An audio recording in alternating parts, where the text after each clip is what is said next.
அனைவருக்கும் வணக்கம். நம்ம இந்த காணொலியில வல்லினம் மிகு இடங்கள் மிகா இடங்கள் என்னும் தலைப்புல வல்லினம் மிகக்கூடிய இடங்களை பற்றி தான் பார்க்க போறோம்.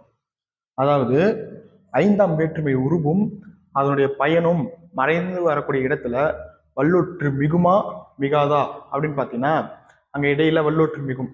சரி, அது என்ன வேற்றுமை உருவும் பயனும் உடன்போக்கி வருது அப்படின்னு பார்த்தீங்கன்னா, ஒரு சொல்லுல, அதாவது ஒரு சொற்றொடர்ல வேற்றுமை உருவும் அந்த வேற்றுமை உருவால் நடக்கக்கூடிய பயனும் மறைந்து வருது பார்த்தீங்கன்னா, அதுதான் உருவும் பயனும் உடன் தொக்கி வருதல் அப்படின்னு சொல்லுவாங்க. இப்போ எடுத்துக்காட்டு பாருங்களேன், வாய்ப்பாடு. இந்த வாய்ப்பாட்டுன்றத பொருண்மையில விரிச்சு சொன்ன எப்படி சொல்லலாம்? வாயிலிருந்து பாடக்கூடிய பாட்டு அப்படின்னு வருது பார்த்தீங்களா? இங்க வாயிலிருந்து, இந்த இருந்துன்றது வந்து 5ஆம் வேற்றுமை உறுப்பினுடைய திரிபு. வாயிலிருந்து பாடக்கூடிய பாடக்கூடிய என்ற பயனிலை வருது பார்த்தீங்களா? அது வந்து பயன். இப்போ வாய்ப்பாட்டு, வாயிலிருந்து பாடக்கூடிய பாட்டு அப்படின்னு வருது பார்த்தீங்களா? ஆக இடையில வல்லொற்றானது மிகும். கீழே பாருங்க, விழிப்புணல்.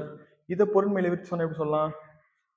விழியிலிருந்து வரக்கூடிய புனல், புனல்னா நீர், விழியிலிருந்து வரக்கூடிய நீர்.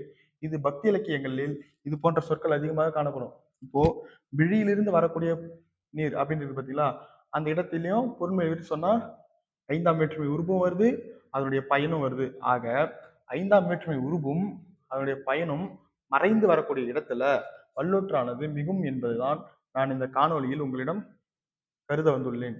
நன்றி.